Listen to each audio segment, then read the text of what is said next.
বিসমিল্লাহির রহমানির রহিম।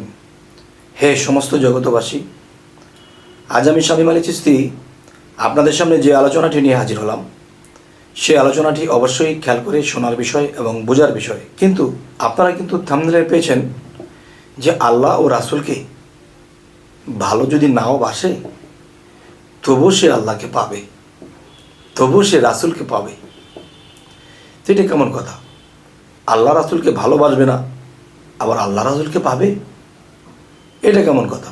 তো আজকের বিষয়টি হলো, অবশ্যই খেয়াল করে না শুনলে এই জিনিসটি বোঝা যাবে না। তাই আমি বলবো যে আল্লাহকে ভালোবাসে কেউ, রাসূলকে ভালোবাসে, কিন্তু এমন এমন জায়গাতে আঘাত করে, এমন এমন জায়গাতে এমন কাজ করে যে তাদেরকে ভালোবাসার পরেও সেই মানুষটি আল্লাহ থেকে বহু দূরে, রাসূল থেকে বহু দূরে, তারা জাহান্নামেই পড়বে। আচ্ছা, তো দেখুন, আজকের যে বিষয়টি সেটি হলো, আল্লাহ ও রাসূলকে ভালো না বাসলেও আল্লাহকে পাবে। দেখেন,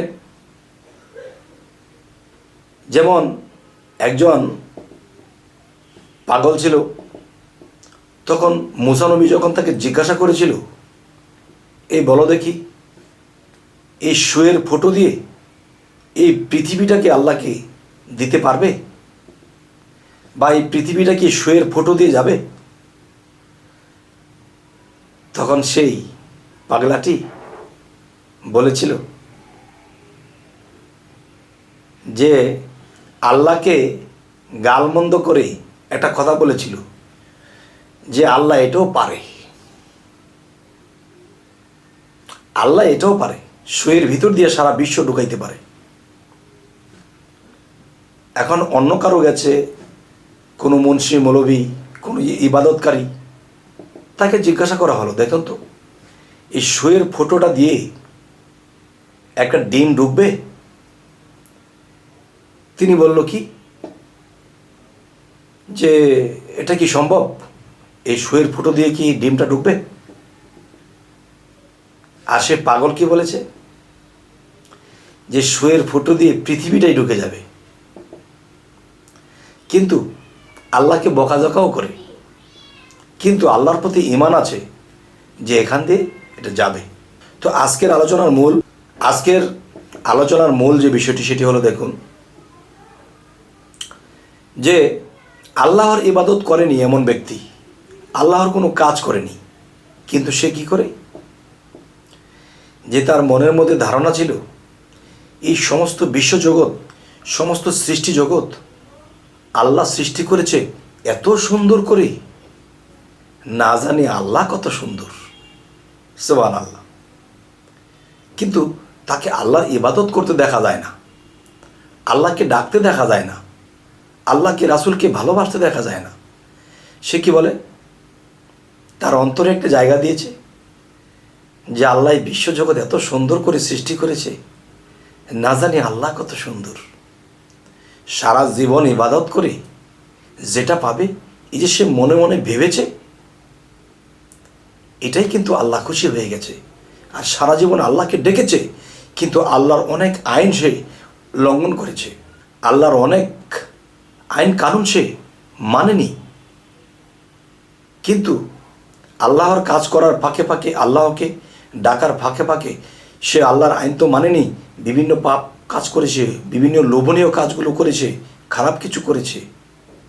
আর যে একবার অন্তরে বিশ্বাস করেছে এই পৃথিবী আল্লাহ এত সুন্দর করে সৃষ্টি করেছে, না জানি আল্লাহ কত সুন্দর, এতটুকু কথাই তার হৃদয়ে গেঁথে রেখেছে।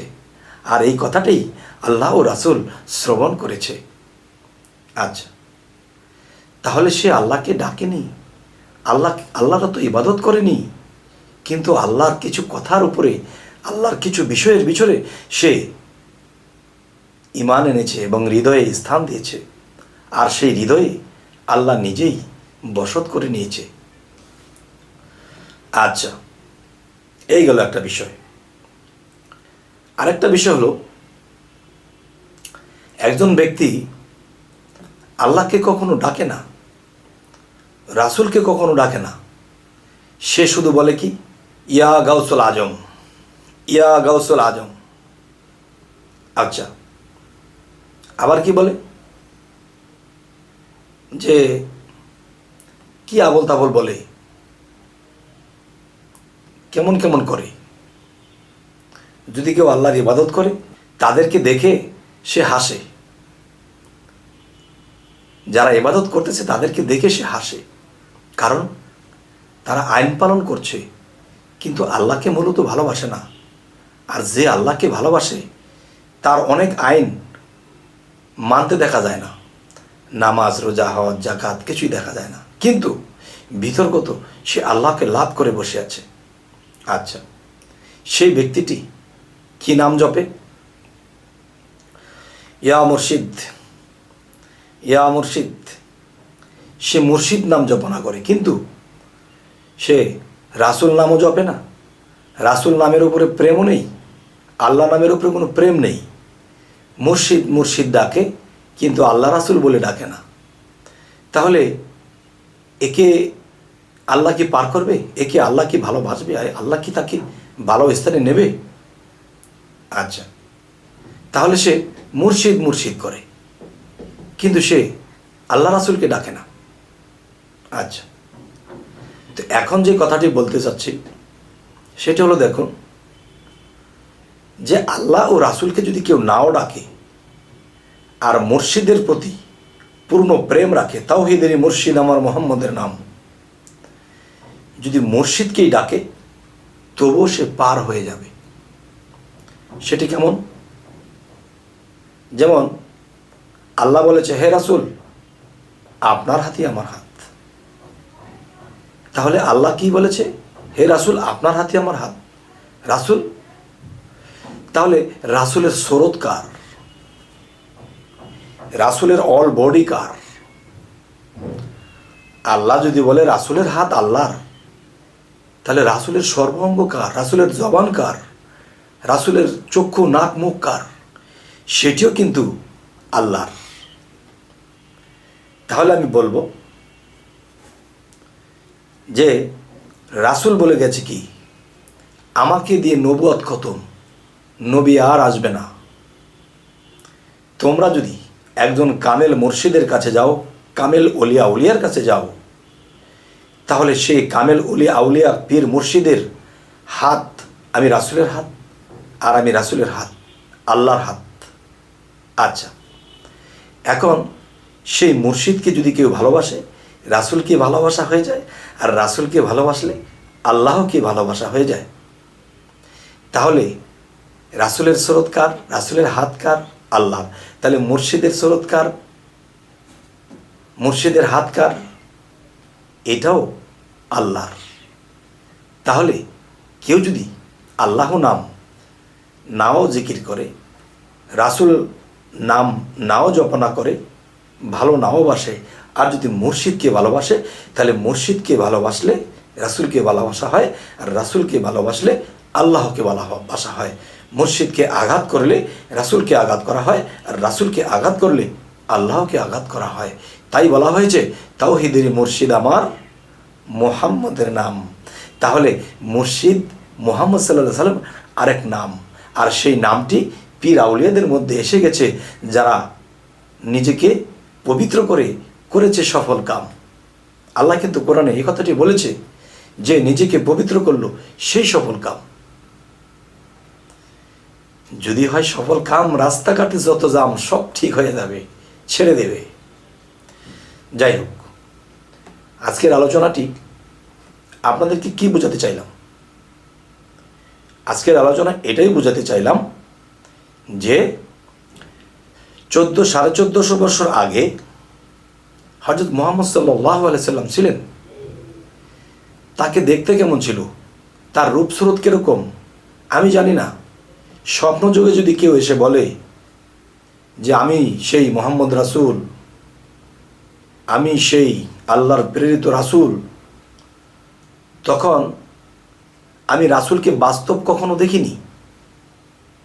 এখন তাকে যদি আমি রাসূল মানতে যাই, তখন ভিতরে প্রশ্ন জাগে যে রাসূলের রূপ কখনো শয়তান ধরতে পারবে না, ঠিক, কিন্তু সে যে রাসূল রূপের তো আমি জানি না তিনি 1450 বছর আগে কোন রূপে ছিল সেটা তো আমি দেখিনি।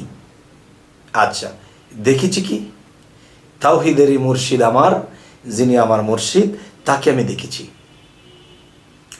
তিনি যদি স্বপ্নযোগে আসে আর আসিয়া যদি বলে ইনি রাসূল রূপে মুহাম্মদ সাল্লাল্লাহু আলাইহি সাল্লাম সে সৌদি আরবে জন্ম হয়েছিল, তিনি, তখন যিনি আমার মুর্শিদ তিনি আমাকে সাক্ষ্য দিলে তখন আমি বুঝবো যে হ্যাঁ ইনি আমার রাসূল। ইহাতে আর নাই কোনো বল, মুর্শিদের রূপ কখনো শয়তান ধরতে পারবে না। কেন? সূরা কাহাফের 17 নম্বর আয়াতের মধ্যে আল্লাহ বলেছে, যারা আমার মুর্শিদকে ধরল না, বুঝলো না, পাইল না, মানল না, তারা পথভ্রষ্ট। এই কথাটা সূরা কাহাফ 17 নম্বর আয়াতে আল্লাহ বলেছেন। তাহলে যার কথা আল্লাহ বলেছেন তার রূপ কখনো শয়তান ধরতে পারবে না। দেখেন, আমি মুর্শিদকে দেখেছি। এখন অন্য কোনো কেউ যদি স্বপ্নযোগে আসে, এসে অন্য কোনো রূপে যদি আমাকে বলে যে আমি তোমার মুর্শিদ, তখন আমি মানব না। কেন মানব না? যে আমার মুর্শিদকে আমি দেখেছি, তিনি তো এরকম নয়। আর রাসূল রূপে বা রাসূলের রূপ ধরে যদি অন্য কোনো খবিশ শয়তান, জিন শয়তান, বিভিন্ন খারাপাত্মা তারা যদি একটা যে কোনো রূপ ধারণ করে এসে যদি বলে যে আমি সেই দিনের নবী রাসূল, তখন মানতে গেলে আমার হয়ে যাবে ভুল, পাবো না আর কোনো দিন কুল। আসলে কথার যে মূল সেটি হলো, যদি আমার মুর্শিদ রূপ এসে বলে দেয় যে হ্যাঁ তিনি 1400-1450 বছর আগে তিনি এই রূপে ছিলেন, তাকে সালাম শ্রদ্ধা করো, তখনই আমি করব। তখন আমি শয়তানের অসওয়াসা থেকে বেঁচে যাব, শয়তানের হাত থেকে আমি বেঁচে যাব। কারণ সাক্ষ্য দিতে হবে আমাকে যে তিনি যে রাসূল, কারণ রাসূলকে তো আমি বাস্তব কখনো দেখিনি। আচ্ছা, যখন আমার মুর্শিদ পরিচয় করে দেবে যে হ্যাঁ ইনি রাসূল, তখন যদি অন্য কোনো দিন এই রূপে রাসূল এসে বলে আমি রাসূল, তখনই আমি তাকে মূল্যায়ন করব, সালাম শ্রদ্ধা করব। তবে হে সমস্ত জগতবাসী, আজকের যে আলোচনাটি আপনাদেরকে যা বোঝাতে চাইলাম যে মুর্শিদকে আঘাত করলে রাসূলে পাবে, রাসূলে আঘাত পাইলে আল্লাহ পাবে। তাহলে মুর্শিদকে যখন আমি ডাকবো তখন এটা রাসূল পাবে, আর রাসূল পাইলে এটা আল্লাহ পেয়ে যাবে।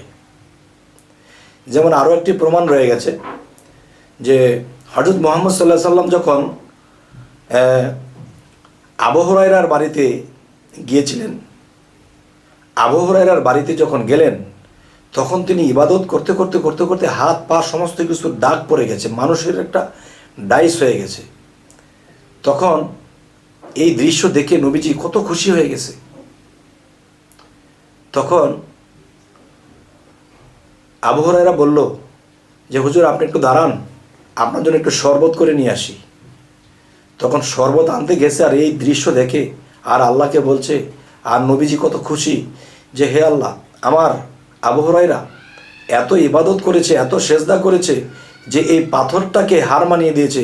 এই পাথরের মধ্যে হাতের দাগ, পায়ের দাগ, শরীরের গঠন এখানে ডাইসের মতো হয়ে গেছে, তাহলে সে কত তোমার ইবাদত করেছে। তখন জিবরাইল এফাকে এসে বলতেছে, হে হুজুর, আবু হুরায়রাকে নিয়ে আপনি এত আনন্দিত হবেন না। কেন? যে সে জীবন ভরে যে সেজদা করেছে, একটা সেজদাও আল্লাহ গ্রহণ করেননি। তখন এই কথা শোনার সাথে সাথে নবীজির চোখে অধরে পানি ঝরছে। আর এই সময় শরবত নিয়ে আবু হুরায়রা যখন হাজির হলো যে হুজুর শরবতটা নেন, তখন দেখে হুজুরের মুখ লীলা হয়ে গেছে, কান্নার একটা ভাব এসে গেছে, চোখ দিয়ে পানি পড়তেছে। হুজুর, আমি কি আপনাকে কোনো কষ্ট দিলাম? আমি আপনাকে কোনো যন্ত্রণা দিলাম? আপনার একটু আগে হাসি মুখ দেখেছি, এখন আপনার চোখের মধ্যে মেঘাচ্ছন্ন হয়ে গেছে, আপনি এত কষ্টে আপনি কাঁদছেন, আমি কি কোনো ভুল করেছি? তখন বলল, আবু হুরায়রা রে, তুই যে এই ইবাদত করেছিস, এত ইবাদত করেছিস, তোর শরীরের ডাইস হয়ে গেছে পাথরের মধ্যে। এটা দেখে আমি খুব খুশি হয়ে গেছিলাম। আমাকে জিবরাইল এই মাহাত্ম জানাইলো, তুই সারা জীবনে যা ইবাদত করেছিস রে, কোনো ইবাদত, কোনো সেজদা আল্লাহ গ্রহণ করেনি। তখন আবু হুরায়রা অট্ট হাসি দিয়ে বলতে লাগলো, হুজুর, এর জন্য আমার কোনো দুঃখ নেই, আপনি আনন্দের সাথে এই শরবতটা পান করেন। তখন বলতেছে আবু হুরায়রা, হুজুর, আপনি একটু বলেন যে আল্লাহ আমার সেজদা নিল কি নিল না, এটা আমার দেখার বিষয় না। হুজুর, আপনি কি আমার প্রতি সন্তুষ্ট আছেন? আপনাকে কি আমি সন্তুষ্ট করতে পেরেছি? আমার প্রতি কি আপনি সন্তুষ্ট আছেন? তখন আবু হুরায়রা বলল, আবু হুরায়রা, আমি তোর উপরে অনেক খুশি হয়ে গেলাম, আমি তোর উপরে অনেক খুশি, আমি তোর উপরে কোনো রাগ নেই, গোসা নেই। তখন আবু হুরায়রা বলতে লাগলো, হুজুর, আল্লাহ খুশি হলো বেজার হলো এটা আমার দেখার দরকার নেই, আপনি যে খুশি আছেন আমার আর কিচ্ছু দরকার নেই। তখন বলল, জিব্রাইল এসে বলতেছে কানে কানে, হুজুর, আল্লাহ এই মুহূর্তে খবর পাঠাই দিলেন, আপনি যেহেতু খুশি আছেন তাহলে আল্লাহও খুশি হয়ে গেছে। সুবহান আল্লাহ।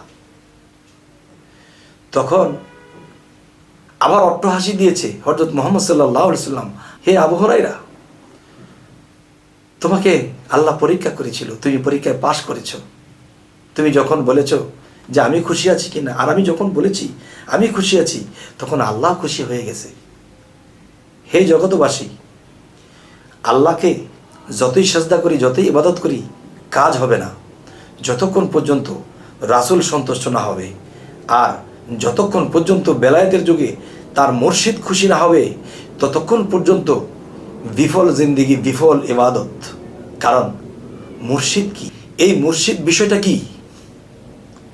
এই মুর্শিদ হলো, পীর হলো মাটির দেহ নিয়ে, আর মুর্শিদ এই পীরের রূপে, এর মধ্যে মুর্শিদ রূপে খেলছে সাই।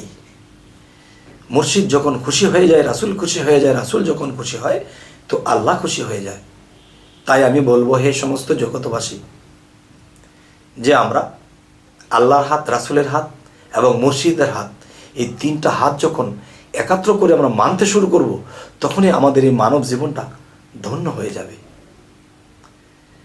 তো আজকের আলোচনা আপনাদের সামনে করলাম, এবং কী ধরনের আলোচনা আপনারা সামনে চাইতেছেন বলবেন, এবং আমাদের চ্যানেলটিকে সাবস্ক্রাইব করে নেবেন, পরবর্তীতে যেন ভালো আলোচনা এনে দিতে পারি। তো সকলেই ভালো থাকবেন। আল্লাহ হাফিজ।